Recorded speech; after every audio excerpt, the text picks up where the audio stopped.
Okay, ganito, pakitali yung aso, paki-leash. Paki-leash, tapos hinto muna, break muna, meron muna ako sasabihin sa inyo. So, anong mali doon sa ginawa nila? Anong mali doon? Sobrang mali. Ha? Ito naman si Bravo, ang tinitrain nila Sir Faisal na Belgian Malinois.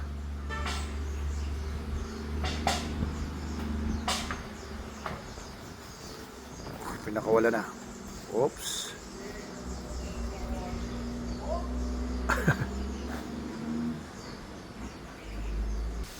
Okay, mayroong hawak-hawak na dog dish si Dennis at si Bravo na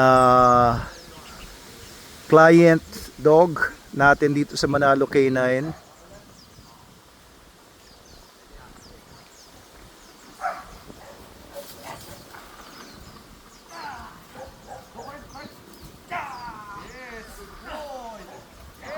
Hindi natin nakita yung kagat First time ka sa bite suit eh.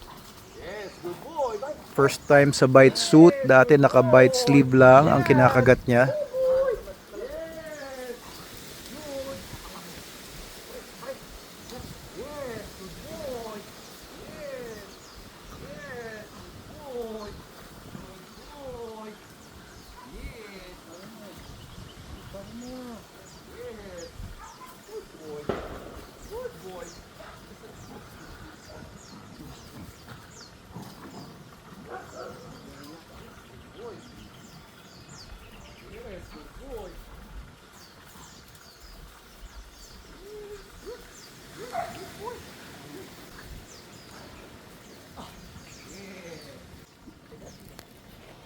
Okay, paki-leash.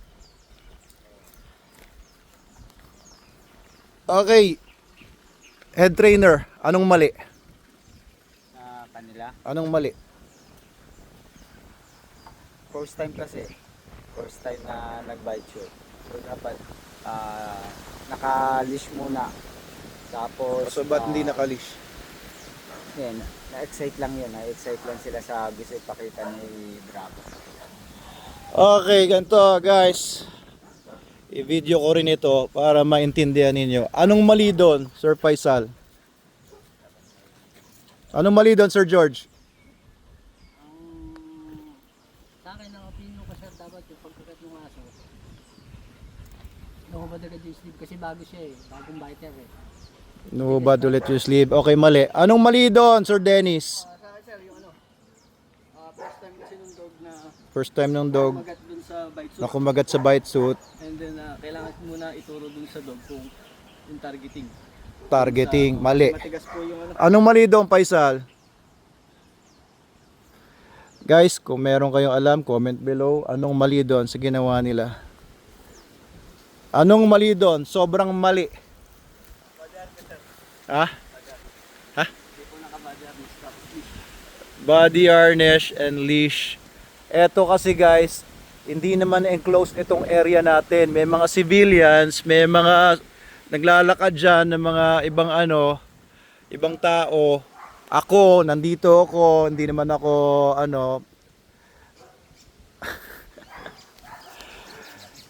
Wag kayo, kahit saan pa kayo, kahit nasa dog school or nagte-training kayo sa labas, never ever train a dog na walang leash, public spaces or private spaces na may mga ibang mga tao. Kasi sabihin po natin puppy pa lang yan no. Ayan, siguro yun ang naisip ninyo, puppy pa lang naman, kaya mong kontrolin. Ilang months pa lang to? Going 7. Okay, so puppy pa lang, no? Pwede namang sabihin na kayang-kayang kontrolin. Tuta pa lang, ang daling kontrolin ni Faisal. Pero, just for the sake of the audience din, na nakakaalam, na unang tingin pa lang nila dito, alam nila kung anong mali doon sa ginawang training. Magte-train kayo ng protection dog, dapat laging may safety precautions. Laging may safety precautions yan, lalo na wala naman kayo sa enclosed area na kayo lang ang pwedeng makagat ng aso. So, yeah, I'm just going to point that out. Pero maaaring yun nga nasa isip nga ni Faisal, puppy pa lang naman kasi ito. Kaya niyang kontrolin. Pero kasi may mga kapuna dyan na yon, maling-mali yun. Kung tinanong ko kayo kung anong mali doon, dapat alam nyo na dapat yung asong tinitraining sa protection, pinapakagat sa bite suit o bite sleeve, dapat ano yan, naka-leash kapag ka ganitong area na pwedeng makakawala yung aso or iba yung targetin niya, or ano, naka-harness. And ba't may tae dito na ano, na hindi pinipit? Kaninong ipot ito? Kanina kay Thor. Kakatae lang. Oh, pag may tumae na, linisin ka agad para hindi ganyan. Okay, malinaw ba yun, Faisal? Tama ba yun? Tama ba yun? O mali yung sinasabi ko? Tama po yun, Dok. O, anong natutunan mo ngayon?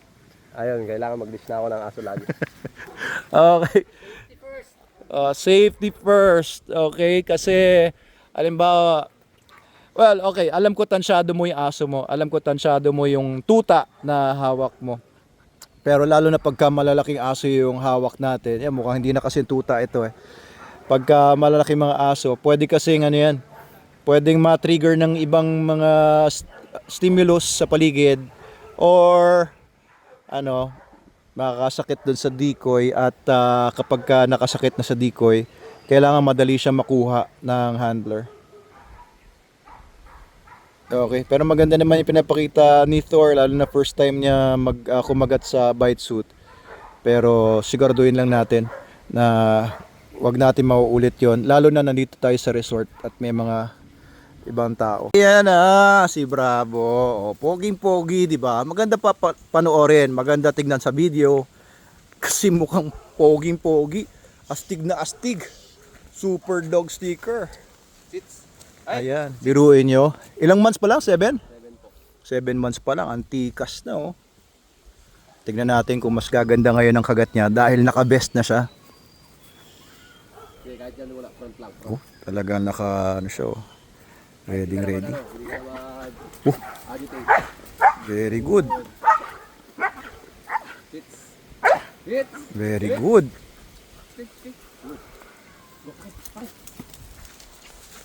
Yes, good boy. Oh, very good. Ganda oh, 7 months pa lang yan guys. Kaya as early as this age, pwede nang turuan ng protection ang isang aso. Depende kapag in-evaluate, no. Sinasakal na oh. Very good oh. Nagka-growl pati. Yan ang magandang pinapakita ng mga magandang potential ng mga protection dog. Talagang hindi lang siya prey drive, kundi merong civil drive. Ayun, si Thor oh. Tataka siya oh. O sana natututo si Thor sa pamamagitan ng ganyang panonood. Very good, Bravo! Good boy! Gigil na gigil oh. Ganda ng kagat ni Bravo. Very good. Ayos. Poging-pogi. Naka-harness. And safe para sa mga taong nasa paligid. Yan ang tama. Very good, Faisal. Good boy. Good boy.